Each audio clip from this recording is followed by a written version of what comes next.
Bienvenidos a Historiar. Este podcast fue creado y producido por la ASAI, Asociación Argentina de Investigadores de Historia. Un podcast sobre historia argentina, latinoamericana y mundial. Acompáñanos en este recorrido por el pasado para pensarnos en el presente.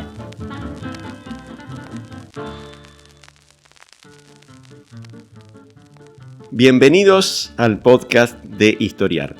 Hoy vamos a hablar de elecciones. Este es un año electoral y nos gustaría aprovechar esta oportunidad para tratar de entender mejor la historia de las elecciones en nuestro país. En otros episodios, un poco más adelante, hablaremos de periodos más recientes, pero en este episodio vamos a enfocarnos en el momento en el que todo comenzó, en las elecciones de la primera mitad del siglo XIX, entre Mayo y Caseros, entre la Revolución de 1810 y el triunfo de los liberales y de la sanción de la Constitución del 53. ¿Y quién mejor que Marcela Ternavasio para hablar de elecciones en los tiempos de Belgrano y San Martín, de Rivadavia y de Rosas? Destacadísima historiadora de la vida política de esas décadas, Marcela Ternavasio nos sorprendió hace ya más de 2 décadas, un poquito más de 2 décadas, con un libro que se llama La Revolución del Voto.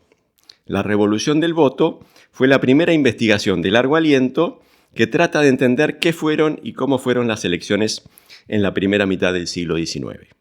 Bueno, bienvenida Marcela, muchas gracias por estar acá en el podcast de Historiar. Gracias Roy, gracias a Saí por invitarme nuevamente a participar del podcast de Historiar. Bueno, mira, me parece a mí, a ver qué pensás vos, hasta que vos escribiste este libro, La Revolución del Voto, se le había prestado poca atención a la cuestión electoral, ¿no? Se contaba la historia de la primera mitad del siglo XIX, de lo que vino después de Mayo, como una historia de batallas y revoluciones, de caudillos y letrados, de unitarios y federales, de proclamas, ejércitos en marcha, pueblo en armas, pero poco de elecciones, ¿sí? Pero, como vos marcas bien, lo cierto es que con la revolución vino la república, que se apoya sobre la idea del pueblo soberano. Y eso abrió la pregunta sobre cómo darle una traducción concreta a ese principio, el principio de la soberanía popular. Esto es, cómo se traduce el principio abstracto de la soberanía popular, base de la idea republicana, en una fórmula, en un mecanismo concreto que permita la constitución de un gobierno que lleve a algunos hombres al poder y, que, muy importante, que le dé legitimidad al poder en este nuevo escenario. Y ahí necesariamente aparecen las elecciones. Hay muchas otras cosas, por supuesto, de las que hoy no vamos a hablar, las vamos a dejar en el margen, pero indudablemente las elecciones fueron un asunto fundamental de la política en la era republicana una vez que la monarquía quedó atrás. Y voy a empezar, si no te incomoda, con una cita. Okay. Muy linda, que me encontré en un libro que vos conocés, La Revolución del Voto, que es sobre una elección en Buenos Aires. Sí. Y dice así, es de enero del año 1823. Dice una nota en el diario El Correo de las Provincias. Buenos Aires no durmió la noche del sábado con la idea del interesante asunto de que al día siguiente debía ocuparse. Así amaneció el domingo, y aún antes de la hora de la ley, las parroquias estaban llenas de ciudadanos que iban a formar las mesas o asambleas electorales. Se nombraron los presidentes y los escrutadores, y a las 8 empezaron a recibirse los sufragios de un inmenso pueblo que se disputaba la preferencia y que no cesó de llegar en todos los puntos durante el tiempo que la ley señala para las elecciones, precisamente. Bueno, entonces, nada, un tema importante. Sí. Un tema importante. Quería comenzar el recorrido por las elecciones de este periodo, primera mitad del siglo XIX, preguntándote sobre cómo se llegó a ese momento. Es decir, esto es 1823, hay un hito muy importante que vos marcás, la ley electoral de 1821, pero me gustaría que describas rápidamente qué pasó entre Mayo y la sanción de esta ley electoral de 1821, de la que hablamos en un minuto. Ok. Sí, en efecto, tal como vos planteabas, Roy, junto con la revolución vino la revolución del voto. Es decir, en la medida en que la soberanía popular pasó a ser la base de legitimidad, la teoría del consentimiento y del autogobierno, que los gobernados eligen a a sus gobernantes, a partir de allí tiene que haber un expediente técnico que lo vehiculice, que no podía ser sino el voto y la regla de la mayoría, ¿no? Desde esta perspectiva, a partir del 25 de mayo de 1810 ya se ponen en marcha las primeras formas electorales muy elementales, muy diferentes a las que tenemos más tarde. En este caso eran, cabildos abiertos, después asambleas electorales, pero lo que vemos a lo largo de toda la década de 1810, una década conflictiva que convive la política con la guerra, donde conviven también distintos tipos de revoluciones y de guerras civiles. Sin embargo, el principio electoral era por el que necesariamente las dirigencias tenían que pasar para legitimarse en el poder. Ahora, ¿cuál es el drama en la década revolucionaria? Es que la gente no moría por ir a votar. Es decir, el drama es el abstencionismo. Es decir, es convencer a la gente de la lógica un hombre, un voto, de que efectivamente su voto individual suma a la hora de ejercitar el autogobierno. Entonces, lo que vemos en la década revolucionaria es algo todavía muy artesanal. No me voy a detener en los distintos reglamentos electorales, pero sí decir que de entrada fueron, en términos del derecho del voto masculino, por supuesto, en el umbral, digamos, del imaginario de aquella época no estaba contemplado el voto femenino, era muy inclusivo. Es decir, no había restricciones pecuniarias de renta, de exigencia de alfabetización, o sea, era muy laxo y al mismo tiempo regían sistemas de voto indirecto. Esto era una forma de filtrar esa base amplia de ejercicio del sufragio. Pero eran muy pocos los que iban a votar. Entonces, lo que va a surgir en la década revolucionaria es movimientos que van a cuestionar los resultados de las elecciones, movimientos revolucionarios, armados o no armados, que pueden voltear a un gobierno electo bajo el argumento de que ese gobierno ha sido electo solo por un centenar de votantes, en este caso en la ciudad de Buenos Aires, que ya sumaba 50.000 habitantes. ¿Por qué? Porque esa asamblea dice, nosotros sumamos 200 miembros y por lo tanto tenemos mayor legitimidad. O sea, comienza a haber una alta conciencia de la importancia de la legitimidad del número y una alta conciencia de la incertidumbre que habría la competencia electoral, aun cuando, ¿no?, todos compartían el imaginario de la unanimidad de que no había que dividir el cuerpo político, pero necesariamente, ¿no?, el consentimiento de los ciudadanos abre en ese coro de voces la competencia electoral. En este sentido, entonces, tenemos una década revolucionaria con un alto abstencionismo, por lo tanto con una deslegitimación de las autoridades y en gran parte una idea todavía muy precaria sobre cuál es el valor que se debe desear o qué es lo bueno para pensar las elecciones. Entonces hay una idea todavía muy privada de ese ámbito. Es decir, no es bien visto, por ejemplo, que haya una campaña electoral y que se presenten candidatos públicamente. Todo esto es lo que se va a revertir a partir de la caída del poder central en 1820, que va a fragmentar el territorio en repúblicas provinciales, que van a dictarse sus propias leyes, y todas prácticamente van a dictar sus leyes electorales y van a poner en funcionamiento sus propios estatutos constitucionales o leyes fundamentales. Y por supuesto que el caso paradigmático es el de Buenos Aires, no solo por su densidad poblacional, por la importancia que la provincia de Buenos Aires tenía, sino por el papel que va a jugar ahí la élite rivadaviana al poner en marcha una serie de reformas, entre ellas esa ley electoral que mencionaste de 1821. Antes de meternos en las grandes transformaciones de comienzos de la década del 20, me gustaría enfatizar un punto y pedirte que para ahí lo expandas, que es el siguiente. El sentido común de un sector muy amplio de quienes opinan sobre estos temas fue tradicionalmente, estaba basado sobre la idea de que el pueblo quería participar en la vida pública y por distintos mecanismos esa participación era restringida desde arriba, dando forma a regímenes políticos excluyentes. Lo que vos venís a decir está en la vereda de enfrente, es decir, acá el problema es cómo construir en esa población que participa de la vida pública, que es socialmente muy, muy amplia, el deseo de participar. Exacto. ¿No es cierto? Exacto. Entonces, el dilema en el caso de Buenos Aires, no va a ser la amenaza que provienen de las masas que pueden irrumpir en la escena electoral, sino básicamente de las dirigencias, ¿no? Y de las disputas dentro de las dirigencias y hasta qué punto las dirigencias tienen o no capacidad de movilizar a los distintos segmentos sociales para ganar una elección. Entonces, el foco, digamos, en ese libro está puesto no solo en el universo de votantes, sino en ese gran universo que lo conforman, ¿no?, los lazos y redes electorales entre las dirigencias, los sectores intermedios destinados a movilizar al votante y los votantes, ¿no?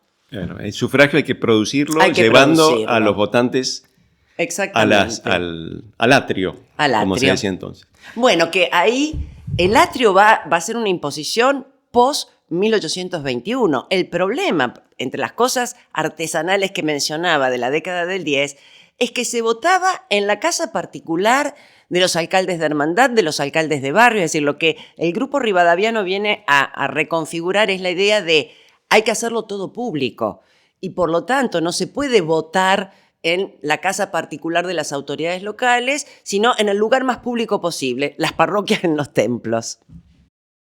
Vamos entonces a ese momento, 1820-1821. Ahí hay una serie de transformaciones políticas muy importantes, sobre todo en Buenos Aires, pero que tienen una gran influencia, irradian hacia el conjunto de lo que empieza a parecer una confederación. ¿Cómo lo describirías esa transformación? Mira, a ver, primero ese año 20 que vos marcás, que es el de la caída del poder central, que para quienes nos están escuchando, bueno, las fuerzas federales del litoral hacen caer al frágil gobierno directorial y se fragmenta el territorio gradualmente en repúblicas provinciales.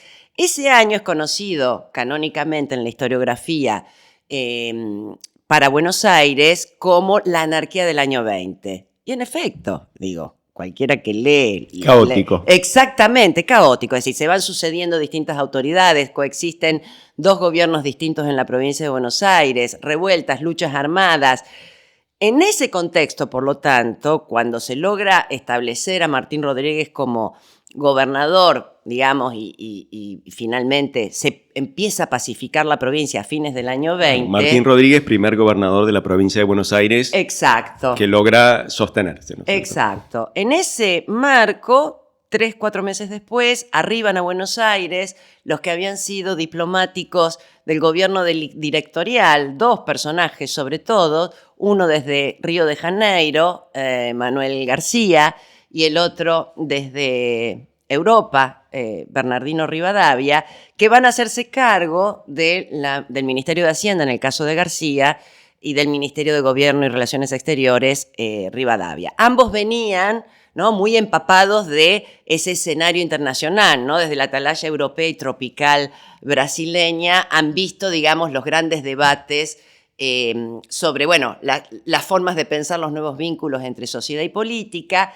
y ponen en marcha, junto con una élite letrada y de dirigencias políticas en Buenos Aires, un conjunto de reformas, entre las cuales hay dos que quisiera destacar: la ley electoral y la supresión de los cabildos, porque van muy atadas. Es decir, lo que tienen claro es que para legitimar a este nuevo gobierno en la provincia, tienen que dictar una ley electoral lo suficientemente amplia en el derecho de voto. ¿Para qué? Para producir el voto, para que esa abstención sea resuelta a través de la producción del sufragio y evitar las asambleas populares que por los que solían voltear a los gobiernos en nombre de la escasa cantidad de votantes, que en general tenían su epicentro en los cabildos, Cabildo de Buenos Aires y Cabildo de Luján. Eso había mostrado también el año 20. Entonces, bueno, digamos, entre agosto y diciembre se da esto y establece una ley muy original, que no sé hasta qué punto eran tan conscientes de cuáles iban a ser los efectos inmediatos en el espacio público, que es conocida como la Ley de Sufragio Universal Masculino, porque no hay ninguna restricción, podían votar todos los hombres libres o avecindados en la provincia, en ciudad y campaña, pero además el voto directo. Y el voto directo, ¿para elegir qué? Para elegir a los miembros de la Sala de Representantes, que era la legislatura, que opera además no solo como legislatura o poder legislativo, sino como una asamblea electoral de segundo grado. Designa al gobernador a cargo del Ejecutivo. Entonces tiene un gran poder esa asamblea y por lo tanto se elige de manera directa a simple pluralidad de sufragios, y esto es lo que desata inmediatamente eso que vos leíste, ¿no? Al comienzo, esa cita. Necesariamente hay que hacer campañas electorales, porque es definitorio el día del voto. Si en el sufragio indirecto, el día que la gente iba a votar, quedaba suspendido, digamos, el resultado final a las componendas que había dentro de los colegios electorales, bueno, ahora el voto directo obliga a todas las dirigencias a jugarse a todo por el todo en los días previos a la elección. Entonces, hay allí, digamos, es muy interesante ver cómo comienza ahora sí públicamente la disputa por las listas de candidatos. Perfecto. Me detengo en 2 puntos sobre los cuales vos ya dijiste algo. Primero, esa ley electoral de 1821 es muy singular por cuanto legisla, valga la redundancia, un voto muy generoso. Muy generoso. Muy amplio, no universal, porque los esclavos o sirvientes Exacto. no están incluidos, pero todos los hombres libres, independientemente de sus calificaciones, propiedad, esos están todos adentro. Exacto. Y es un voto directo para integrar la legislatura.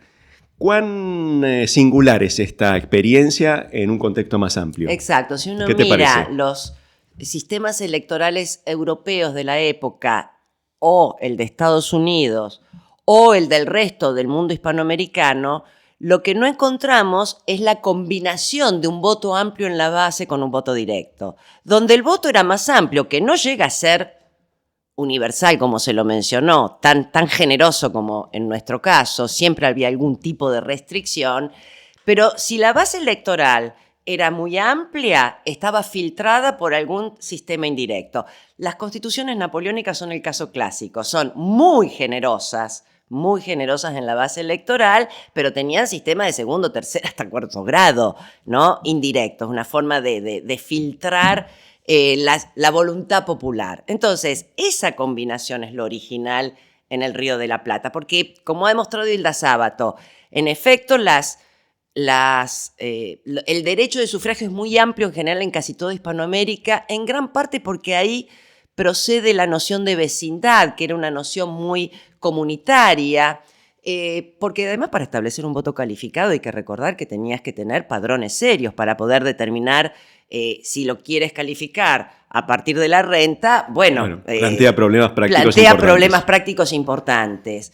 Sumado a la politización y la movilización guerrera de la década revolucionaria, por muchísimos factores hay, digamos, un voto muy amplio. Que en el caso de Buenos Aires, además, hay un impreso anónimo precioso del año 20, donde antes de la discusión de la ley electoral, ese impreso que aparece y que circula por Buenos Aires dice, en definitiva, es una gran oportunidad para Buenos Aires, porque acá en realidad no hay ni tantos ricos ni tantos pobres. O sea, esta idea del igualitarismo de la cual nos habla Juan Carlos Torre es de base en esa sociedad argentina, ¿no? La democracia inorgánica, mitrista, en fin. Sobre esas bases se construye la originalidad de esta reforma electoral, ¿no? Dijiste esto, singularidad, consecuencia sobre todo de un voto muy amplio, de un voto directo, en un marco socialmente bastante democrático. Sí. ¿Sí? Esto nos sugiere, no sé cómo lo ves, Argentina nació democrática. Sí. ¿Te gusta esa formulación? ¿La suscribís? ¿En qué términos? Sí, cuando pensamos la democracia en términos sociales, en efecto, y que tiene sus efectos políticos, sin que esto signifique, ¿no?, una traducción lineal entre las jerarquías sociales y las jerarquías políticas. Pero sin duda, cuando uno mira a otras sociedades, ese igualitarismo, ¿no?, que permea en la sociedad, yo diría, rioplatense. Rioplatense. Del otro lado del río también. Exactamente, digo, y ahí el fenómeno artiguista lo muestra muy bien también, ¿no? En el caso de la banda oriental convertida luego en República de Uruguay. Y sobre esto no va a haber vuelta atrás. Quiero decir, una vez instalado el derecho de sufragio amplio, cualquiera de los proyectos que se discutieron para restringir el voto fracasaron. Y nadie lo militó demasiado, a sabiendas de que esta sociedad rioplatense era ya un derecho adquirido. No hay vuelta atrás en cuanto a la concesión del sufragio a las clases subalternas, para decirlo de alguna manera.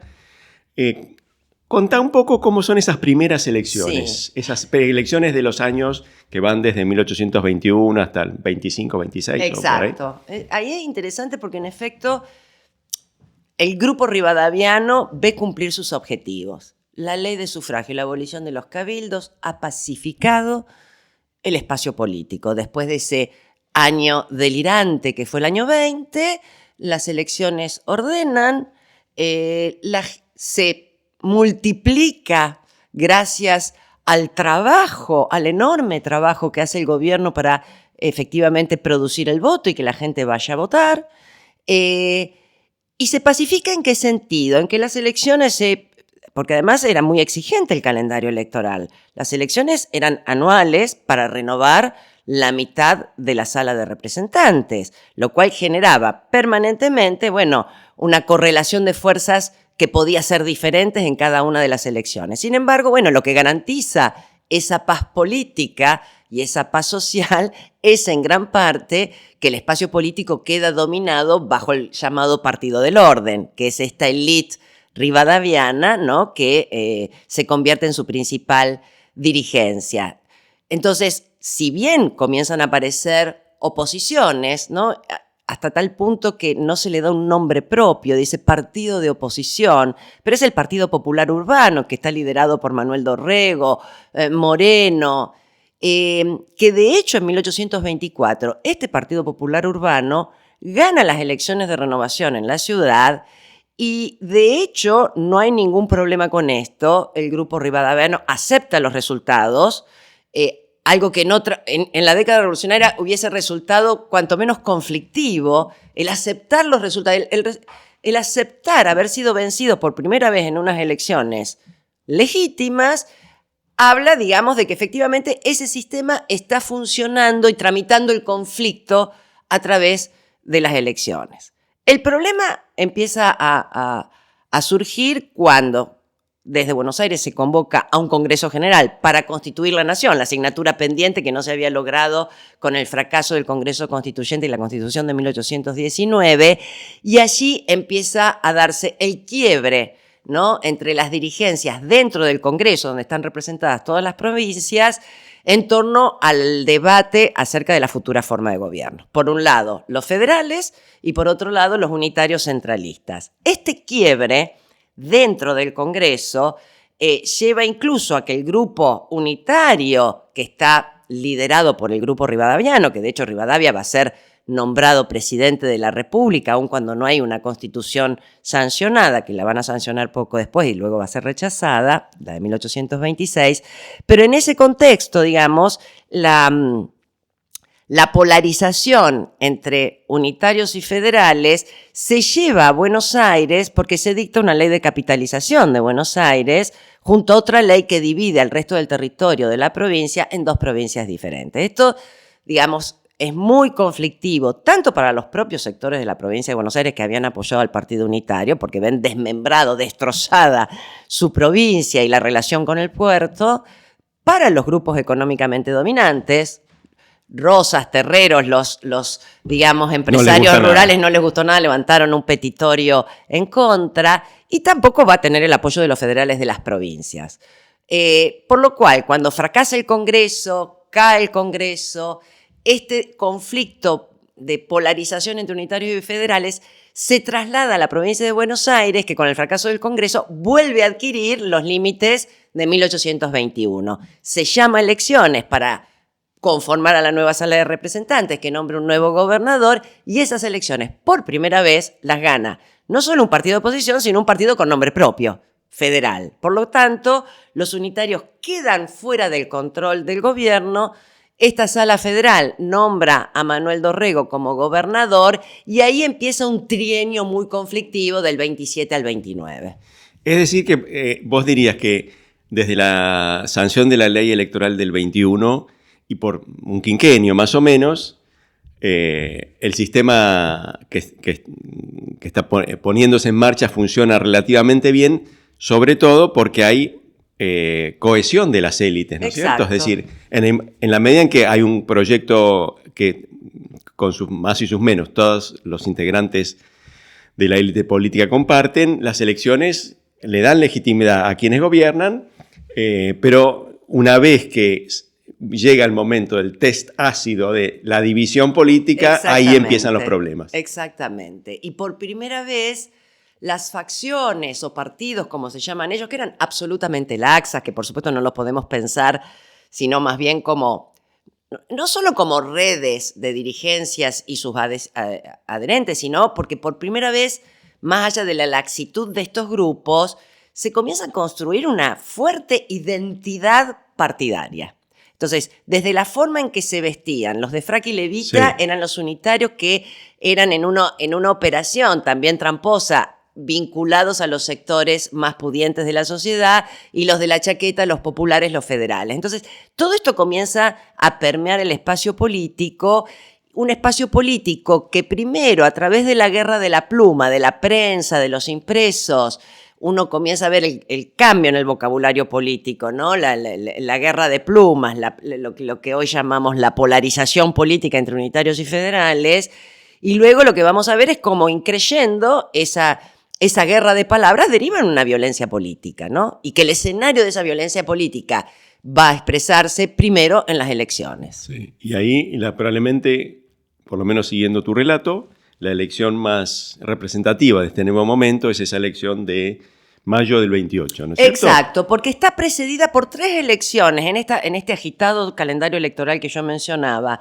de Buenos Aires.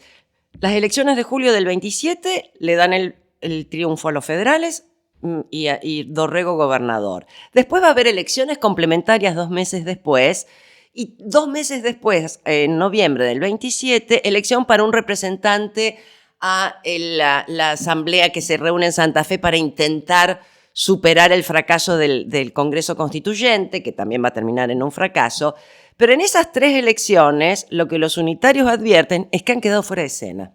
Es decir, que no logran revertir los resultados con los triunfos federales. Y esto, digamos, el impacto que va a tener la elección del 27 en julio, con el primer triunfo de los federales, es en gran parte porque los toman inadvertidos a los unitarios y no logran reorganizar, están muy desarticulados, cómo armar la campaña, es decir, no logran en esas elecciones complementarias revertir, y ahí empiezan a discutir hasta qué punto la estrategia no tiene que ser la abstención electoral si no tienen garantizado lo que ellos llaman elecciones limpias. Por supuesto que todos apelaban a los mismos mecanismos para ganar una elección. Aclaremos una aclaración. En esas elecciones no hay ningún criterio de proporcionalidad. No. Es decir, el que gana se lleva todos los cargos en simple disputa. Pluralidad de sufragios. Pensemos además que como son leyes electorales todavía en donde el Estado no tiene tanta injerencia, es decir, se delega mucho en la comunidad local el mecanismo del voto. Por ejemplo, las mesas electorales eran electivas. 1 hora antes de la apertura de la mesa se elegía el presidente de mesa y los escrutadores. Ugarteche dice, quien gana la mesa gana las elecciones, ¿no? Entonces, bueno, ya desde la apertura de la mesa había una gran disputa. Entonces, en ese marco, las elecciones del 28 van a ser recordadas por Sarmiento, por Pellegrini en la segunda mitad del siglo XIX como las más escandalosas, las más violentas. Por supuesto que también era una visión interesada la de Sarmiento y Pellegrini, pero lo cierto es que en efecto marca un cambio rotundo respecto del primer periodo donde veíamos elecciones que podían tener disputas, pero que de ninguna manera llegaban a las escenas de violencia que vemos en la elección del 28, que nuevamente los unitarios pierden y pierden por una amplísima mayoría. Es cierto también que quien tiene en sus manos los resortes del poder y gana el gobierno, tiene mucho más recursos para poder dominar el territorio y movilizar al votante, desde las milicias, la policía, es decir, el papel que todos los... Pero también, bueno, no dejaban de ser disputadas porque había otros sectores intermedios, desde pulperos hasta incluso jueces de paz o alcaldes que podían dividir sus lealtades entre el gobierno y la oposición. Pero lo cierto es que los unitarios pierden por goleada y esto abre un escenario en el segundo semestre del 28 muy tensionado, un escenario que además está atravesado porque no lo hemos mencionado, pero durante el Congreso Constituyente se desata la guerra contra el Imperio del Brasil, una guerra que hace ya 3 años se viene librando en torno a la posesión de la banda oriental, y quien tiene que hacerse cargo de las negociaciones de paz es alguien que nunca hubiese querido firmar ese tratado de paz, que es justamente Manuel Dorrego, a cargo de las relaciones exteriores. Entonces, eso que le da la independencia a Uruguay, ese tratado de paz, va a ser utilizado, en gran parte va a generar un gran descrédito para los unitarios la figura de Dorrego, pero genera también un cierto enojo entre los militares que vuelven de hacer la guerra, entre ellos Lavalle. Entonces, ese segundo semestre muestra la disputa entre abstenernos en las elecciones, en las próximas elecciones, lo cual abre una puerta a lo que definitivamente ocurrió, que va a ser el golpe de Lavalle en diciembre de 1828, o seguir, esta es una disputa interna entre los unitarios, o seguir compitiendo en el campo electoral. Lo que vemos, por lo tanto, es una salida que rompe por primera vez la legalidad institucional de la provincia, que es el golpe de Lavalle, que derroca a Dorrego a la Sala de Representantes, que fusilan a Dorrego, el primer magnicidio después de la Revolución. Y de por enorme lo tanto, impacto. De enorme impacto. De enorme impacto.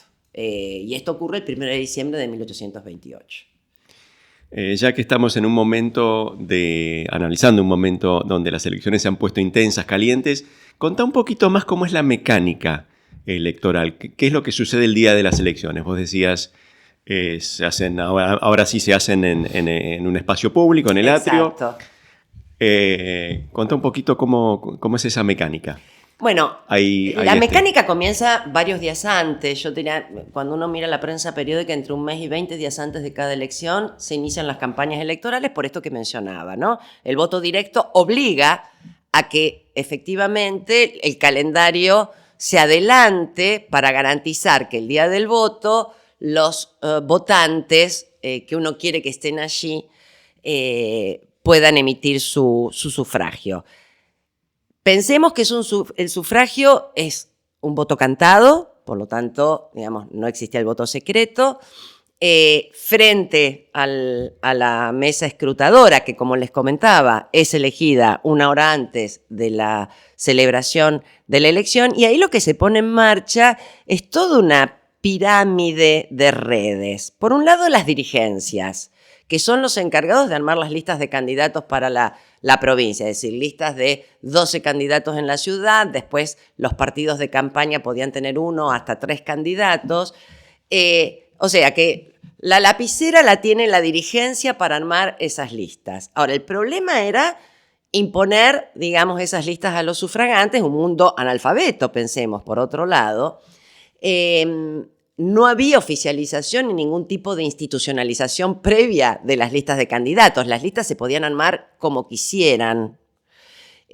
Por lo cual, en la prensa periódica vemos que empiezan a aparecer la publicidad de diversas listas que tienen una particularidad en toda la década del 20, incluso a comienzos de los años 30, y es que se repiten algunos candidatos, ¿no? Se cruzan en un elenco estable de candidatos, sobre todo a la cabeza de las listas. Los grandes nombres. Los grandes nombres, porque poner, digamos, en varias listas posibles los grandes nombres que quiero que salgan electos, puesto que era simple pluralidad de sufragios, bueno, era importante que estuviera en las diversas listas que circulaban. Pero para hacerla circular esa dirigencia necesitaba jefes de milicias, policías, alcaldes, punteros, capataces de obras públicas, del puerto, pulperos, es decir, todos aquellos que tuviesen un vínculo con los sectores populares que pudieran efectivamente convencerlos y llevarlos a votar. O sea que el voto es un voto no solo público, sino muy comunitario. Claro. Lo que uno ve en las actas es fulano, ¿no? Porque era voto nominal, obviamente, fulano vota por tal lista. Y atrás 60 personas que dicen idem, forman la misma lista, ¿no? Bueno, eso nos está hablando de un voto comunitario. Claro. Agrego un elemento más, y es que vos hablabas de las primeras elecciones, las de la década del 10, comienzo de la década del 20, diciendo votaban 100, 200 personas. Ahora tenemos números mucho más grandes. 3.000, 2.000, hasta 4.000. O sea, requiere organización. Esto habla de la militancia y eso lo hace el gobierno desde arriba. Es decir, Es muy impresionante cómo se multiplica de un año para el otro la cantidad de votantes, lo cual habla, ¿no?, de todo este trabajo electoral, de toda esta maquinaria electoral que se arma en muy poco tiempo. Pensando además que el poder que tienen las mesas electorales es muy grande porque no existían padrones previos de quienes estaban habilitados al voto. Entonces, es allí quien el presidente de mesa y los escrutadores deciden si quien viene a votar es o no un esclavo, por ejemplo. Y por supuesto que hay muchísimas denuncias del voto de esclavos, que no era considerado un hombre libre. Entre otros casos. O extranjeros, tal cual. No era vecindado, por lo cual, bueno, era todo muy laxo y esto le daba un poder comunitario, un poder local a las mesas impresionantes porque además eran las que hacían el escrutinio. Ese escrutinio tenía que ser aceptado o rechazado o puesto en cuestión en la sala de representantes. Y es difícil que la sala de representantes pague el costo de anular una elección. Lo que hemos visto para todo este primer periodo es que no se anulan. Puede haber grandes discusiones en la sala de representantes, pero no se anula lo que la mesa escrutadora ha dicho, ha dado por bueno. Me quiero detener en un punto que mencionaste al pasar. Dijiste, bueno, ahora están votando está votando un número mucho más grande de personas y además el voto es cantado, el voto es público, no es voto secreto, ¿no? Esto es una idea muy potente en el siglo XIX. Exacto. Que me parece está asociada a la idea de que, bueno, el que no quiere votar se queda en su casa, ¿no? Pero el que va a votar y dice, yo formo parte de la comunidad política, expreso mi opinión, lo tengo que hacer públicamente, de modo tal de comprometerme a sostener en un gesto a este republicano cívico. Sí. Y por Contá eso, ¿cómo es eso? Porque es interesante ver cómo, digamos, luego, ¿no?, casi un siglo después, cuando se debate la reforma electoral de 1912 y el voto secreto, muchos de los argumentos para oponerse al voto secreto es que el voto secreto era algo vergonzante, ¿no? Hay una idea de la república. Por supuesto, todos sabemos que el voto cantado permitía una mayor manipulación del votante de lo que implicaba el cuarto oscuro. Pero además de que el voto es público y permite, por un lado, crear todos estos canales, ¿no?, de movilización y en todo caso, de levantar la bandera republicana cívica y de compromiso con la comunidad, también hay una idea, volviendo al arco secular con la reforma Sáenz Peña, muy temprana, de que el voto es un deber. Incluso hay algunas mociones de, bueno, ¿no habría que poner el voto obligatorio? Con el precedente de la abstención que vimos en la década revolucionaria. Bueno, esto finalmente no se va a implementar, pero sí hay una idea de que tanto el voto público como el voto como deber, aunque no llegue a legislarse como obligatorio, era una forma de participación en la vida activa de la comunidad republicana. En esos años está arraigada ya la idea de que la práctica misma del sufragio, el ejercicio del derecho electoral, está construyendo una ciudadanía. ¿Cómo ves eso? Todavía, por supuesto que se habla de ciudadanía, pero yo lo que diría, hay más una idea de construcción de la república en términos de la vida en común que de una ciudadanía pensada en términos individuales, del compromiso de ese individuo moderno, liberal, que efectivamente puede tomar una alta conciencia de que el eslogan "un hombre, un voto" vale la pena. Acá hay una idea, me parece, todavía mucho más comunitaria y republicana en el sentido que... Más republicana que liberal, digamos. Exactamente, así. Exactamente. Bueno, hacemos una breve pausa y volvemos en un minuto y seguimos charlando con Marcela Ternavasio sobre las elecciones en la primera mitad del siglo XIX. Este es el podcast de ASAI, la Asociación Argentina de Investigadores en Historia. Te invitamos a asociarte y a seguirnos en las redes, en Twitter, en Facebook, en Instagram. Podés encontrar toda la información sobre la asociación en nuestra página, asai.org.ar. Te esperamos todos los sábados con un nuevo episodio de Historiar sobre los grandes temas de nuestro pasado abordados por especialistas e historiadores profesionales de manera rigurosa y cordial. Seguimos con nuestro episodio de hoy. Estamos charlando con Marcela Ternavasio sobre las elecciones en la primera mitad del siglo XIX y quisiera entonces girar la atención hacia una elección muy particular que tuvo lugar en marzo de 1835, una elección distinta que fue el plebiscito por el cual a Juan Manuel de Rosas, ya gobernador, si no recuerdo mal, se le asignaron facultades extraordinarias, la suma del poder público. Exacto. Bueno, contá un poco eso. ¿Cómo llegamos a eso? Porque yo dejé en el bloque anterior picando ese golpe, ¿no?, de diciembre de 1828 que va a derivar en un año 29 también muy conflictivo, donde coexiste la guerra civil entre unitarios y federales en la propia Buenos Aires, y donde ¿quién representa a los unitarios? Bueno, Lavalle. ¿Y quién representa a los federales una vez quedado vacante el liderazgo de Manuel Dorrego? Bueno, ¿quién era en ese momento comandante de la campaña de Buenos Aires? Don Juan Manuel de Rosas, de las milicias de Buenos Aires, un advenedizo federal, ¿no?, un empresario rural que, como los Anchorena y tantos otros, se devienen en federales en el momento de presentar el petitorio contra la ley de capitalización.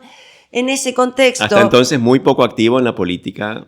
Eludiendo la Sí. política hasta donde pudo, eludiéndola a la carrera de la revolución. Entonces, en ese contexto, las dos cabezas enfrentadas de los partidos, en el marco de una guerra civil, el mecanismo de negociación que entablan está centrado en la convocatoria de elecciones. Es decir, la pacificación tiene que venir por las elecciones.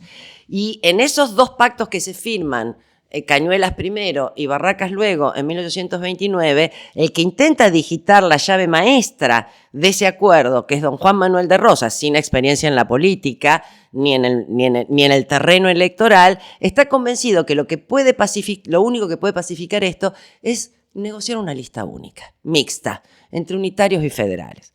Bueno, arman la lista y por supuesto que cuando llegan las elecciones nadie la respeta, ni los federales ni los unitarios. La división política es demasiado intensa. Es demasiado intensa y los unitarios, es decir, ganan la elección, y los unitarios le están diciendo, Lavalle le manda una carta a Rosas diciendo, acá nadie está de acuerdo con esto. Es decir, ¿por qué le vamos a delegar la pluma de la lista de candidatos a dos personajes advenedizos de la política, Lavalle y Rosas? Bueno, todo esto culmina con la restitución de la Sala de Representantes derrocada por Lavalle, de signo federal, que lo designa a Juan Manuel de Rosas como gobernador de Buenos Aires un año después del golpe, es decir, en diciembre de 1829. Y acá todo comienza a cambiar porque, a pesar de no haber participado en la carrera de la revolución, lo que Rosas empieza a manifestar muy tempranamente es un gran olfato político. Aprendió rápido. Aprendió rápido, y lo que aprendió rápido, a pesar de no haber transitado la arena electoral, es que el dilema en el espacio político, a partir de la polarización de ese cuerpo político, no estaba puesto tanto en la base de votantes, sino en las disputas de los candidatos. Lo que generaba el conflicto era la disputa por las candidaturas.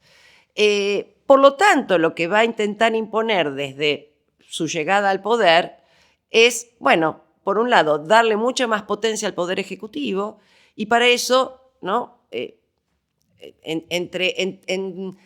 entre líneas se puede leer que exige, para ser gobernador, que le entreguen facultades extraordinarias. Esto no era nuevo, hubo otros gobernantes que habían ejercido las facultades extraordinarias, pero en este caso va a ser objeto de debate de esos 3 primeros años de gestión de Rosas, con una sala que era netamente federal, pero que comienza a dividirse en torno a las facultades extraordinarias. Es decir, comienzan a ver el ejercicio de las facultades extraordinarias y de esa delegación como una suerte de despotismo, y comienza, por lo tanto, a adoptar un idioma muy liberal, los federales disidentes al rosismo, para debatir hasta qué punto no podía resolverse los problemas con las facultades ordinarias que las leyes fundamentales le daban.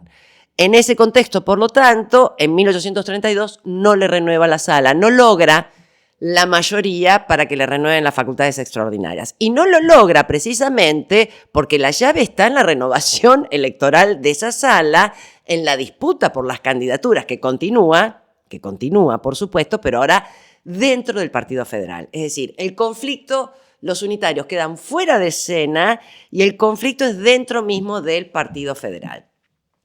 Rosas no acepta una nueva gobernación, aunque es reelecto en 1832, y ahí hay en 1833 una elección también, dos elecciones muy, muy interesantes, entre los federales, ¿no?, que apoyaban a Rosas y los disidentes, que comienzan a ser llamados apostólicos y cismáticos, ¿no? Son unas elecciones tan violentas y tan disputadas como las de 1828.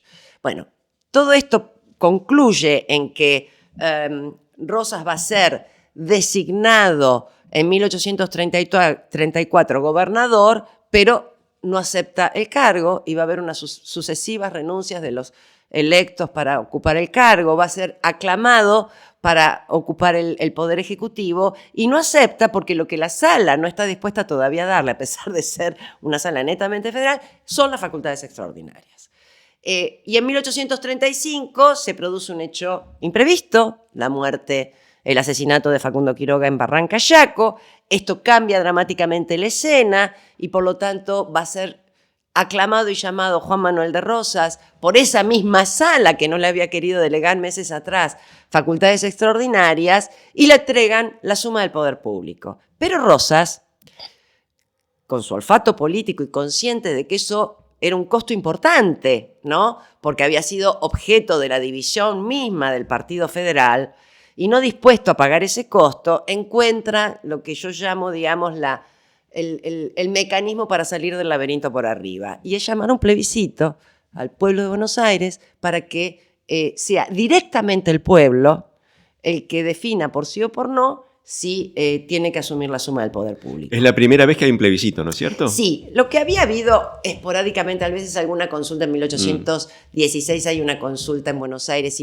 si es mejor gobernar por el cabildo abierto o por representantes. Tenemos las consultas a los pueblos muy descentralizadas de Artigas, pero la puesta en escena y la forma bajo la cual se construye, ¿no?, la maquinaria plebiscitaria en el caso del rosismo es absolutamente inédito. Una elección, además, nada menos que para concederle la suma del poder público, que deja la legislatura en un segundo plano ahora, ¿no? Exacto, es decir, lo que efectivamente Rosas quiere hacer visible a través del plebiscito es la devaluación del poder legislativo. Es decir, es el poder legislativo el que me legalizó la suma del poder público, pero va a ser el voto popular a través del plebiscito el que directamente me avale. ¿Quién se atrevería de allí en más, como diputado, a cuestionar, ¿no?, la suma del poder público del gobernador? Resonancias contemporáneas y, de hecho, de todo el siglo XX en muchos aspectos, ¿no? Sí, porque, a ver... Digamos, la tensión entre dónde está el poder constituyente, dónde está la soberanía. Está en los órganos legislativos, está en el poder ejecutivo. Exacto, yo creo que todo lo que fuimos conversando, Roy, nos muestra cómo estos primeros ensayos o experimentos, como lo llama Hilda, republicanos, con la soberanía popular como principio de legitimación, muestra ya los dilemas que va a recorrer las democracias, las repúblicas. Las democracias podían ser monarquías constitucionales o repúblicas, no importa, pero sobre todo las repúblicas, ¿no?, porque la invención de un poder ejecutivo electivo también es un eslabón muy frágil y que puede ser muy poderoso en esta nueva ingeniería política. Entonces, si la soberanía reside en el voto del pueblo, bueno, en efecto, y es el único mecanismo de legitimación, el punto es, bueno, lo que el pueblo elige. Y en este aspecto, digamos, cómo pensar la limitación del poder. Entonces, bueno, hay todos los debates que siguen, digamos, teniendo resonancia. Hay que limitar la amenaza de la soberanía de los muchos que se alojaría en las voces del poder legislativo. Hay que evitar la amenaza del despotismo de uno, que además, a diferencia de este pasado, con la reforma del 94 y estableciendo el voto directo del presidente, le da precisamente mucho mayor fortaleza a esa apelación a la soberanía del número, que bueno, que con un voto indirecto es más complicado. Entonces, Pensemos en la última elección de Estás Trump. hablando reforma de 94 Argentina, ¿no? Argentina, pero Sí, pensemos en la elección de Trump, Sí. donde en la anterior no había obtenido la mayoría de votos por su sistema electoral, que ya conocemos Sí, cuáles bien son arcaico, sus sí. distorsiones, pero a donde se hizo énfasis en esta última fue haber obtenido la mayoría de votos, ¿no? Entonces, bueno, esto coloca uno de los grandes dilemas de nuestras democracias, cómo conjugar la soberanía popular con los límites al poder, al ejercicio del poder, cómo conjugar la relación entre esa soberanía popular que se traduce a través de las elecciones con el principio de división de poderes, ¿no? Ejecutivo, legislativo y judicial como principio o como mecanismo contramayoritario, ¿no? Que también ha vuelto a estar en discusión una y otra vez, como han mostrado ahora las elecciones, digamos, para jueces en México. En fin, creo que todo esto muestra algunos de los dilemas son irresolubles en el marco creado precisamente en las revoluciones atlánticas entre fines del siglo XVIII y comienzos del siglo XIX. Volviendo al caso de Rosas, lo cierto es que él gana ese plebiscito por una mayoría abrumadora. Exacto. Ahí tenemos casi 10.000 votantes, ¿no es cierto? Exactamente. 9.000 y pico. Y de allí en más el repertorio. Él no va a volver a repetir el plebiscito tal como lo implementa en 1835, que además le da el Poder Ejecutivo por 5 años, cambiando de este modo la ley vigente que era por 3 años. No va a seguir en el repertorio plebiscitario la exigente agenda electoral de renovación de la Sala de Representantes anual. Va a empezar a repetirse cuando venza su mandato en 1840, pero más bien bajo la forma del derecho de petición. Entonces ahí, nuevamente, ¿cómo se organiza todo el sistema electoral? Bueno, establece la lista única de candidatos y al mismo tiempo las autoridades intermedias, desde las legislaturas y autoridades locales, le solicitan al pueblo que se hagan presentes y voten por reeditar, ¿no?, el plebiscito del 35 y volver a otorgarle la suma del poder público a Rosas. Pero esto ya rigiendo de manera informal lo que siempre quiso imponer desde el Pacto de Cañuelas en adelante, que era la lista única. Y acá es muy importante ver cómo cambia el sistema de creencias. Aquellos que habían sido siempre operaciones subterráneas, no visibles de las dirigencias para tratar de imponer sus listas, pero que no se note, él lo hace público y en su discurso a la Sala de Representantes le da un giro de 180 grados al sentido común vigente y dice, bueno, yo presento la lista de candidatos para darle un sentido de legalidad a estas elecciones y no creer que la competencia electoral supone libertad. Es decir, la lista única garantiza el orden. Por supuesto, cada uno puede votar por quien quiera, pero esta es mi lista de preferencia. Es decir, invierte, ¿no?, los valores que hasta el momento... Y esto deja perplejos a todos, a propios y extraños.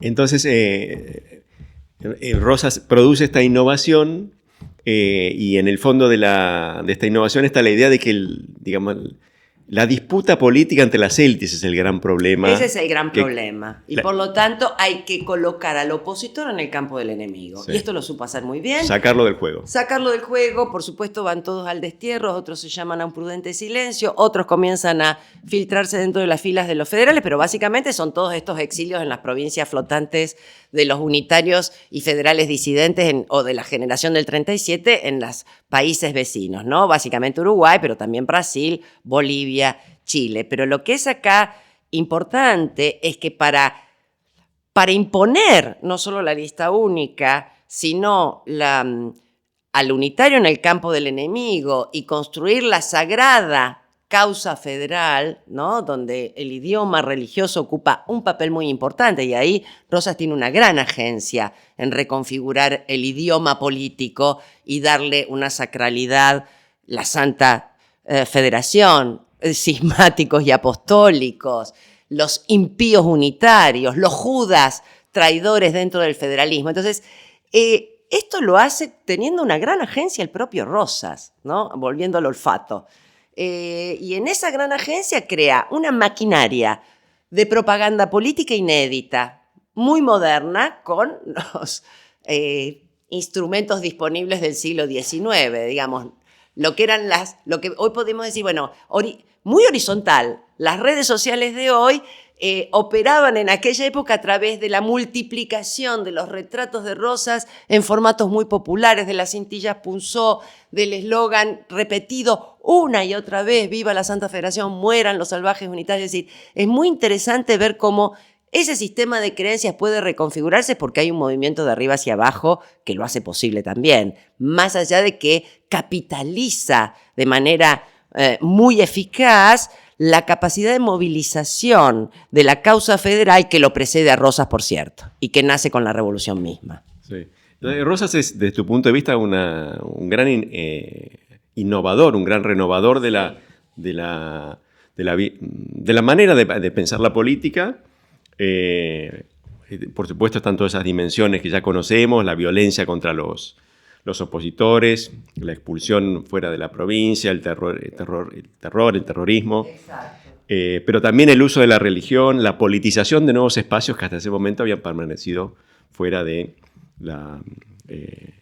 este tipo de divisiones, ¿no? El uso del lenguaje del odio lo llamaríamos hoy, okay, es impresionante. Un campeón de eso, sí. Un campeón. Un innovador en ese plan. Un gran innovador. Sin embargo, vos decís, mantiene la idea de que las elecciones son la base sobre la cual se tiene que fundar la legitimidad del orden político. Totalmente. Es decir, no se le cruza por la cabeza cruzar ese umbral.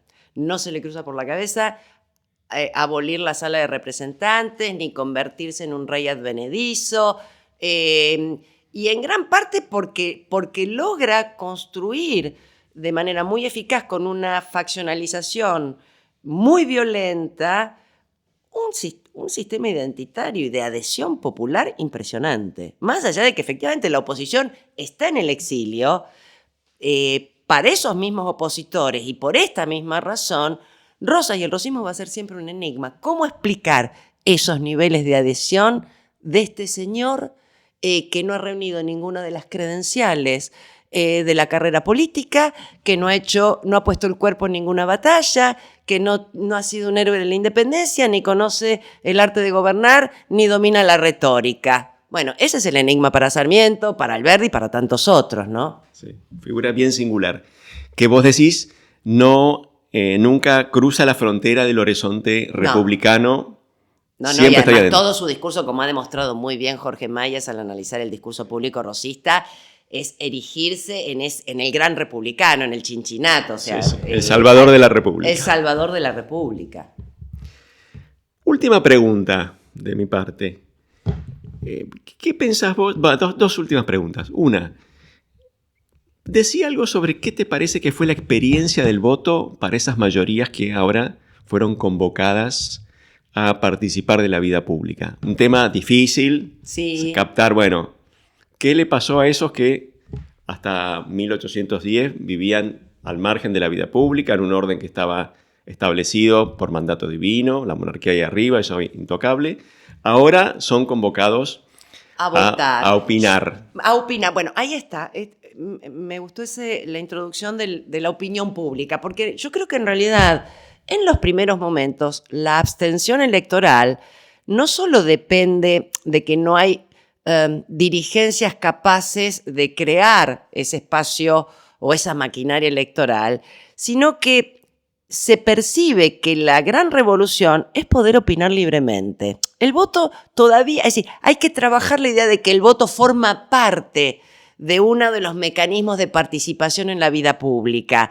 Pero lo que creo que primero penetra con la libertad de imprenta, otra gran innovación, la libertad de expresión, es el poder, ¿no?, expresarse en la vida pública y en todos los espacios de sociabilidad que empiezan a proliferar, pulperías, cafés, salones, tertulias, etcétera, etcétera. Entonces, bueno, ¿cómo va a ir acompañándose esto con el voto? Bueno, yo creo que esto va a ser gradual y que ya cuando llegamos a la segunda mitad del siglo XIX, la idea de que el voto es un componente fundamental de la vida cívica y de la vida activa en la República ya está consolidado, pero creo que costó mucho consolidar esta idea, ¿no?, de la revolución del voto. Sí.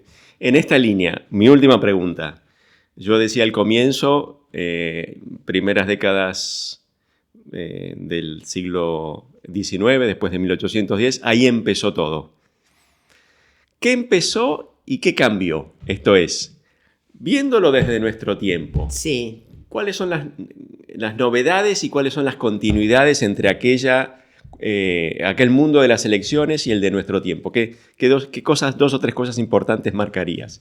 ¿Qué heredamos de ese momento? ¿Qué es aquello que hoy es radicalmente distinto?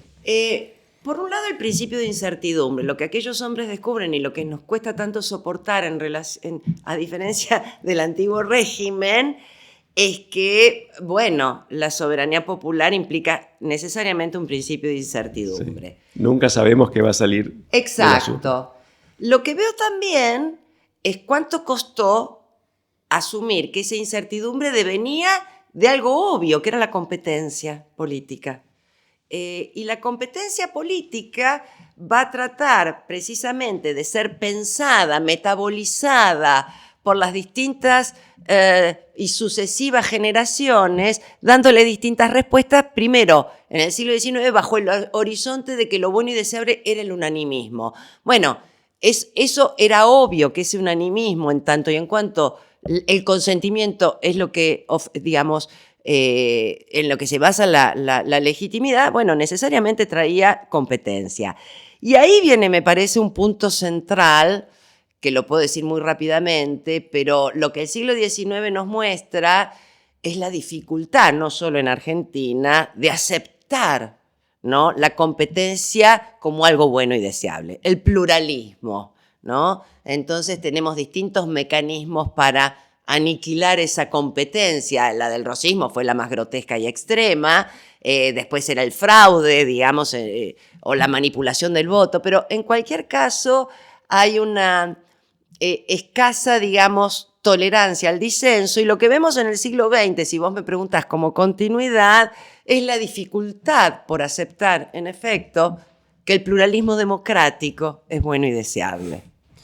Bueno, muchas gracias, Marcela. Muy linda charla. Gracias a vos y gracias a Asaí nuevamente. Le agradecemos a Marcela y le agradecemos también a nuestra audiencia y los esperamos el próximo sábado con otro episodio de Historia.